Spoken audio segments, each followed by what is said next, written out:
this is a beautiful subject for me to talk about, because this is a characteristic that I'm trying to build in myself.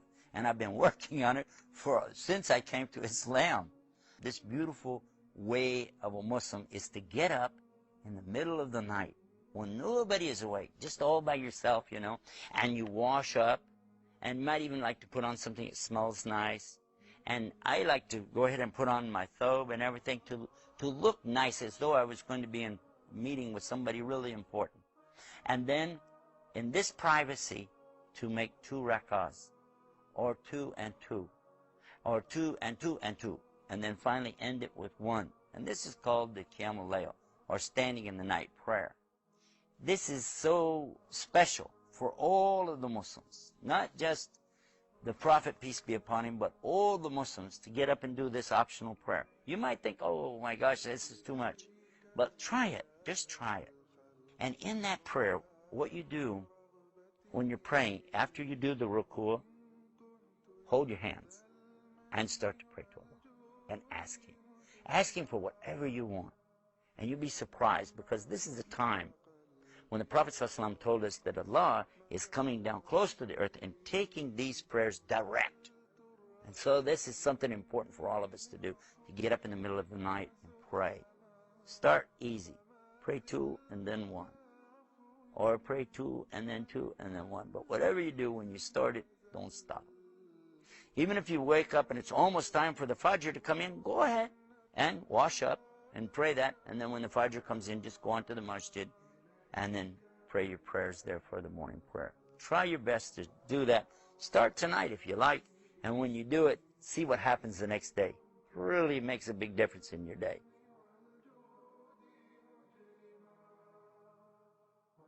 One of the amazing things about the nighttime is that the nighttime is very special, whether you're a believer or not. One of the things that psychologists often discuss is that nights are usually considered a spiritual time. So they talk about how usually people are more willing to share, and they're usually more in touch with their feelings and their emotions at night. And this is why you see when people go out on dates and stuff like that, when do they usually go out? During the day or at night? So people are more likely to be in touch with their spiritual side and their feelings and their emotions. And what Islam does is that it takes advantage of this time. So while other people are busy doing other things, a believer takes that spiritual time and they take that emotional time and they devote it to their Lord. And one of the things that the scholars often talk about is that the night is a testimony of a person's love. So whatever a person loves, you'll see that they'll usually devote their night to that. So if a person's only concern in life is to have fun and party and maximize pleasure, they'll spend their night trying to do that. If a person's concern is their afterlife and their love for Allah, then they'll spend their night in concern about their akhirah. And they'll spend their night devoted to Allah Azza wa Jal. As Allah Azza wa Jal said, وَالَّذِينَ آمَنُوا أَشَدُّ حُبًّا لِلَّهِ. That those who believe, they're stronger in their love for Allah Azza wa Jal. Alhamdulillah, all of us, inshallah, as Muslims, you say, Ashhadu an la ilaha illallah, wa ashhadu anna Muhammad Rasulullah, inshallah, there's a level, there's a degree of love for Allah and His Messenger and Deen. No one, inshallah, that's Muslim has no love. There's love.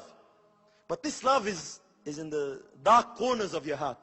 What's standing out is this world. For dunya, we are ready to give. For your wife, you're ready to sacrifice everything. For your kids, anything. Your kid wakes up in the middle of the night. In the middle of the night, he wakes up 2 o'clock in the morning. He's got high temperature, high fever. What happens? You get dressed, jump in the car, take your kid to the hospital, spend hours with him there. Why? It's my kid. How about tahajjud? How about waking up in the middle of the night to pray 2 raka'at for the pleasure of Allah? Where has this sunnah gone in the ummah of Rasulullah nowadays? Gone. How many people around you do you know that pray tahajjud every night? Allahu A'lam. What did Allah subhanahu wa ta'ala say in the Quran? These are the words of Allah, and open your ears and hearts please and understand what Allah is saying to me and you.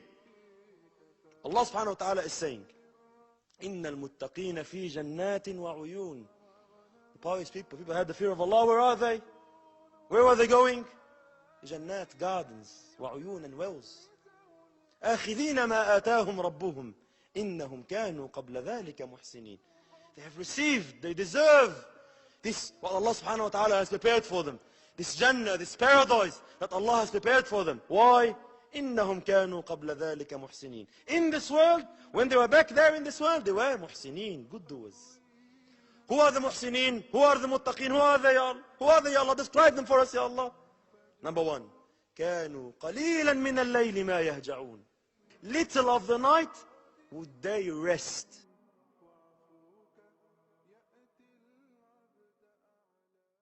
إنما يؤمن بآياتنا الذين إذا ذكروا بها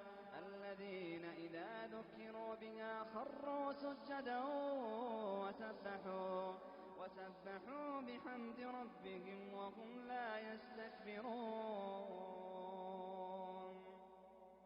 تتجافى جنوبهم عن